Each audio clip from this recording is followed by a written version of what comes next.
নমস্কাৰ সকলোকে মোৰ অন্য এটি ভিডিঅ'লৈ আপোনালোকক স্বাগতম জনাইছোঁ। যিহেতু আজি সোমবাৰ গতিকে আমি আহিছোঁ আজি শিৱ মন্দিৰলৈ আৰু এয়া আজি চাৰিওফালে কেৱল নামৰ ধ্বনি, কিয়নো আজি শাওণ মাহৰ শেষৰটো দিন গতিকে চাৰিওফালে নামৰ ধ্বনি। এই ভাগ হৈছে আমাৰ গাঁৱৰে শিৱ মন্দিৰ। আপোনালোকক গোটেই মন্দিৰটো মই অলপমান দেখাবলৈ প্ৰয়াস কৰিছোঁ আৰু এয়া এনেকৈ ওপৰলৈ গ'লে এয়া সকলোৱে নাম গাই আছে।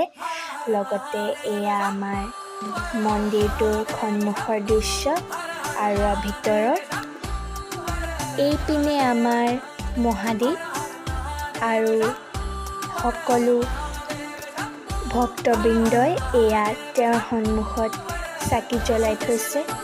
এয়া ভিডিঅ'টো চাই ভাল লাগিলে লাইক শ্বেয়াৰ কমেণ্ট কৰি দিব আৰু এতিয়ালৈকে যদি মোৰ চেনেলটো ছাবস্ক্ৰাইব কৰা নাই তেনেহ'লে ছাবস্ক্ৰাইব কৰি বেল আইকন ক্লিক কৰি দিব।